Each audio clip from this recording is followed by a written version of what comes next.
What is going on, guys? Mar here today. Special video.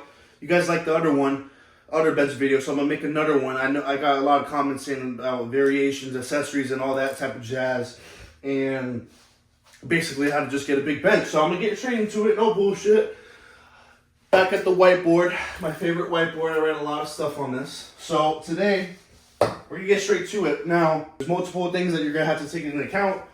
So first, you're gonna have your training, which is pretty self-explanatory. Take your training serious. Don't do stupid stuff.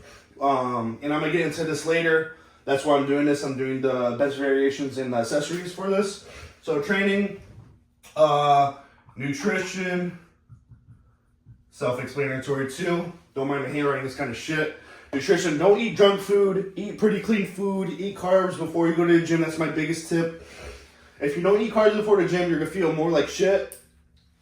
I usually have, if people ask me, I usually just say, stuff your fucking face with carbs before you work out. You're going to feel a lot better. And yeah, I mean, the more you eat, the more you're going to bench. So if you're in the calorie surplus / bulk, you're going to bench more. Mass moves mass in a way. So I always tell people, go on a bulk, eat pretty clean food. Rice, potatoes, beef, chicken, whatnot. It's pretty. Just don't eat like shit. So you got training, nutrition. Boom. One of my favorites. Recovery / mobility. Mobility. Boom. Recovery and mobility. Don't get too fatigued. Plan out your workouts. When you build up a certain amount of fatigue, it starts affecting your big 3 lifts. I know this video is about bench, but it goes for all 3 lifts as well. Recovery, take into account, manage your fatigue, recover, massage, cold plunge. I'm a big fan of cold plunge. You guys don't have to, just massage, ice, whatever you want. Mobility, stretching, yoga. I'm huge into that. It makes you feel a lot better. Well, it will manage your fatigue as well too, just because when you're stretching out that muscle, and don't just stretch out the muscle. I also get that so don't just stretch tight, make that position stronger as well. Use weight. Don't just stretch with your body weight. I always tell people, get into just stretching first, get into that routine of it, and then start using weight to strengthen that position as well. And then that will make a dramatic difference. I'm telling you, please do it. So you got training, nutrition, recovery, mobility, and that's just the big ones. There's other stuff that I'm not going to get into, like pharmaceuticals, but I'm not going to get into that just because that's not my thing. And most people just need to worry about this big 4. But that's pretty much it. Yeah, take your training serious. Most people do. Manage your fatigue. That goes with the recovery. Nutrition, don't eat like shit. You can have the best program. And if you don't take any of these seriously or miss one, like if you have your training serious, your nutrition's really good, but you sleep like shit and you recover like shit, you're going to feel like dog shit and you're not going to progress. So boom. Then we're going to get into the bench variations. You need to realize that you have a strength and a weakness on bench.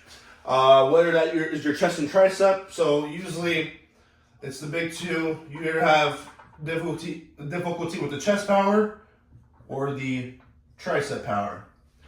Now, most of the variations attack either one of these or both, or it can attack also stability. Now, stability, I will go into accessories that help with this as well, but stability is stability. It's bracing, it's holding the weight, feeling comfortable with it. That's one of the biggest things. We'll get into the variation of static hold and why static hold is honestly one of the best ones to get just because it helps with stability. When you have a very good amount of stability, you have a high amount of confidence, and confidence will already add pounds to your bench. But we're going to get into that with the chest power and tricep power. Chest power is just off the chest, and then tricep is when you're locking out. Pretty simple. Well, let's get straight to the variations. We're going to get straight into the variations now. So there's many variations. I'm going to give you guys like 6 just to play around with. So first I do want to get into that stability one I was talking about. So static hold. I honestly don't see a lot of people doing this. Reason why I like static hold, if I'm benching 400 pounds, let's say 400 pounds is my max, and I'm doing static holds with 500 pounds for 15 seconds, let's say. When I get back to doing 400 pounds, the next training session or whatnot, when you do 400 pounds, it's going to feel a lot lighter just because you're more used to having a lot more load when you're holding. When you have a lot more confidence in that, you will feel more confident and press more weight. So, pretty simple, static hold. Just builds confidence, makes the weight feel lighter. When the weight feels lighter, everybody knows it feels like a really good day. So, boom. Static hold. So, this is stability, confidence, really. Boom. Stability and confidence. I'm just saying confidence just because it builds confidence, having more stability. So boom, one of my favorites now. I hope your guys' gym either has bands or chains to use, but chain / banded bench. Now this helps with lockout and stability as well. So boom, chain and banded bench. So I usually do chains just because they have it at my gym. Bands is pretty much the same exact way. I don't do reverse bands. I do the bands when they're coming down, so it helps with your lockout. This is huge on your lockout just because it ascends on the way down. It feels a lot lighter. So let's say I have chains. Let's say I have 3 plates on the bar. Usually chains are around 20 to 40 pounds. So it adds the 40 pounds on the top, and then when you're going down, it's a lot lighter. You get that chest off power, but it's mainly for the lockout as well. And yeah, so with the chains, if you guys have chains, the biggest thing I like about the chains is because it never stops moving. The cool thing about that is it feels a lot harder. They're all moving, the weight distribution's off, and once you go back to doing no chains, it feels like super, how do I describe it? It just feels it feels a lot better just because you're used to it shaking. I know you guys see the bamboo bars. I'm pretty sure that's a form of stability as well, just because they're shaking. And then when you get back, it feels a lot better. Same thing with banded deadlifts, but it just doesn't move as crazy. It still moves a lot, but it's mainly for lockout and stability as well. One of my personal favorites, once you get right back to doing normal comp standard or just touch and go, feels a crazy amount of difference. So boom, on to the next. One of my favorites, and a lot of people like these, is close grip bench. So boom, I'm not gonna get too deep into this one, but this is for lockout power. Close grip bench, it's really cool just because it's a huge tricep builder as well. But close grip always gonna help with the lockout. It's a lot harder. And these are they're awesome to do. I pretty much do them every week. These are 2 of my biggest ones. I do this maybe once every 2 weeks just to get a feel for it. But this one, please put in your thing just because it's huge I know a lot of people do power building. This is huge. I love close grip. Lockout power is tremendous on it as well. And then boom. So next we got long pause bench. So I recently got into this because of a huge factor. A lot of people don't know how to really use their leg drive. If you don't, please look at my other video. I had a video, it's one of my first videos ever posted.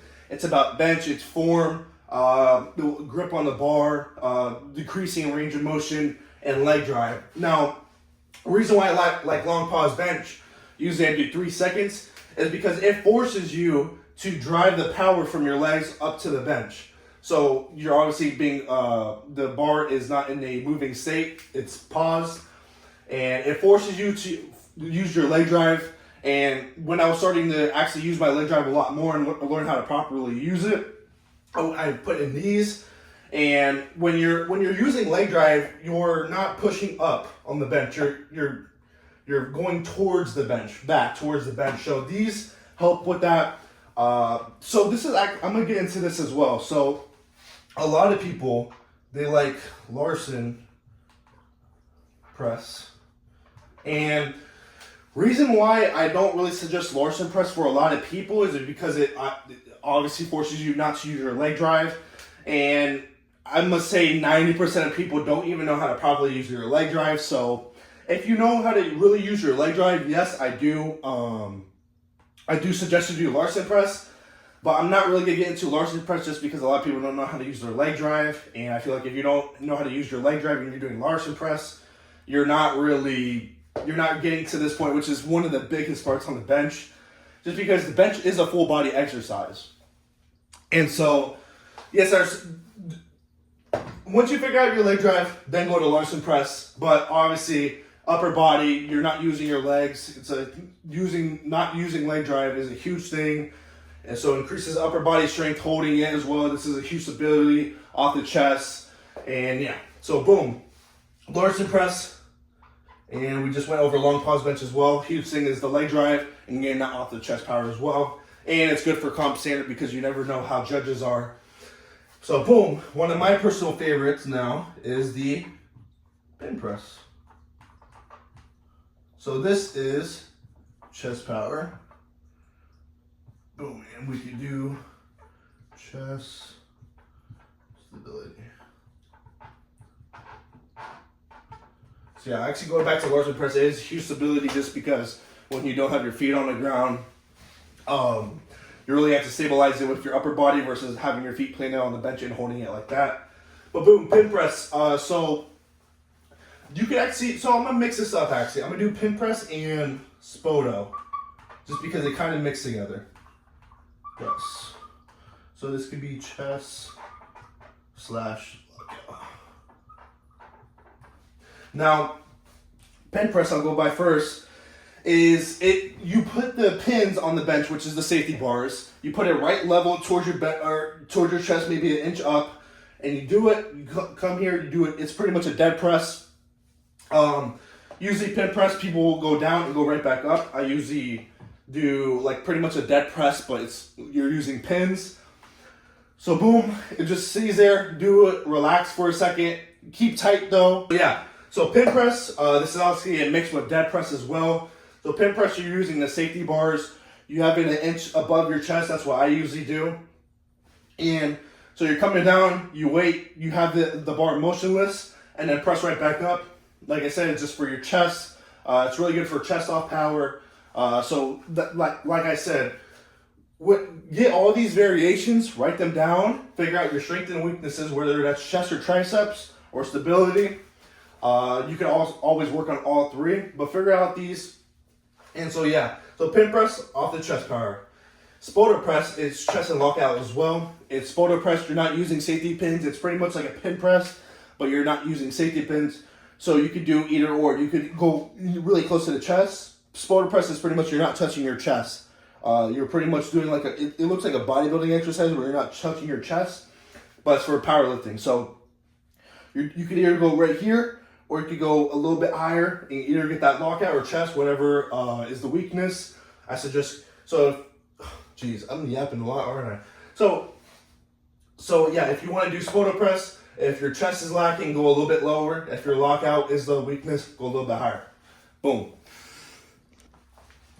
Alright boys, so I'll end it off as well and just throw you guys some bench accessories that I like to do. It's gonna just be chest, tricep. So bench. I hope I'm saying this right. I'm probably not. Accessories. So boom, bench accessories I like to do. So first, you have your back, chest, triceps. That is the main movements. Big.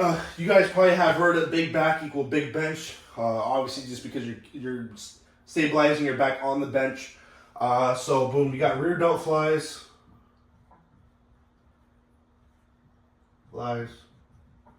Rear delt flies. You're putting your rear down. You're arching. It's pretty self-explanatory. If you have bigger rear delts, you're gonna be more sunken into the bench. Boom. Next is pullovers.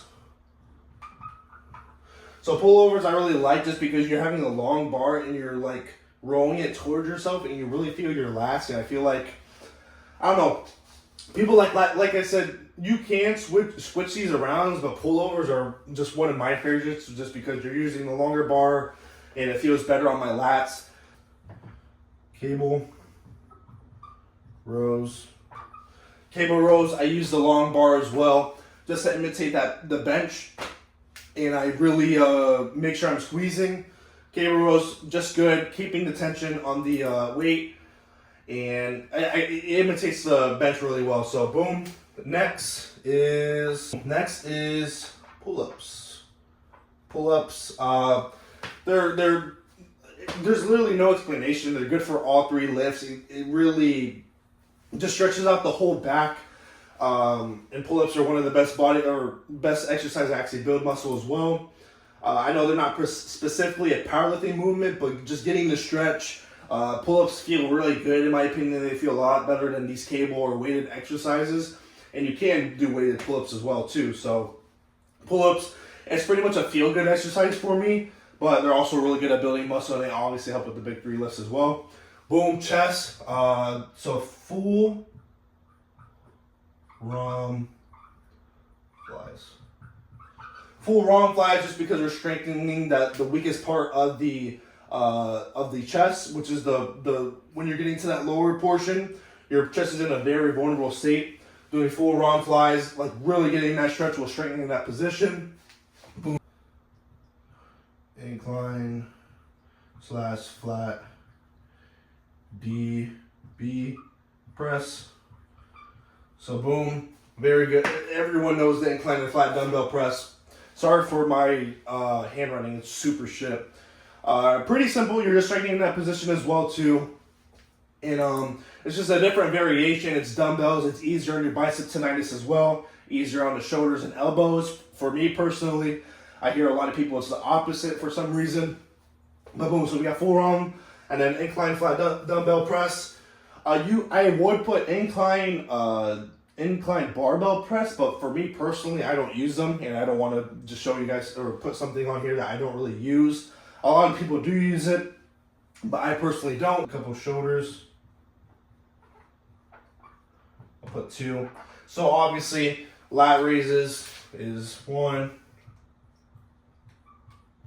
and overhead press is another one too. Overhead press translates really, really well over to the bench press. One of my favorite ones as well too, when I don't have a crazy amount of bicep tendinitis, and recently I have. Lat raises are pretty self-explanatory. I don't put front raises just because when you're doing bench, you're working a lot of your front, and it's for most people their front delt is really out of proportion with their side and their rear. That's why I put rear delt flies always when I'm doing bench accessories or upper accessories. And then boom, triceps, my favorite. Straight bar push downs. Straight bar push downs, they're one of the craziest tricep builders in my opinion. It's just a short tricep bar push down, get really heavy, just try to feel yourself locking out as much as possible on it. And yeah, they're phenomenal, honestly. And then boom, I'll just do another one. People like doing the rope tricep push down, or the rope tricep push downs. I'm not a huge fan of it. Me personally, a lot of people do like it. I like these a lot more. But boom, next is gonna be skull crushers.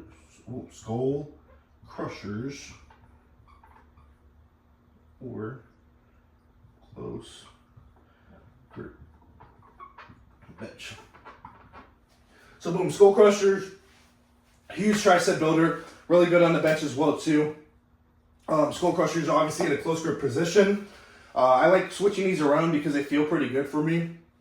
But honestly, like in the bench variations as well, you're gonna be doing close grip bench a lot. So I guess if you're doing a close grip bench, you could do, when you want to do your tricep variations or tricep accessories, you do your straight bar tricep push downs in your skull crushers, or you can switch around whatever.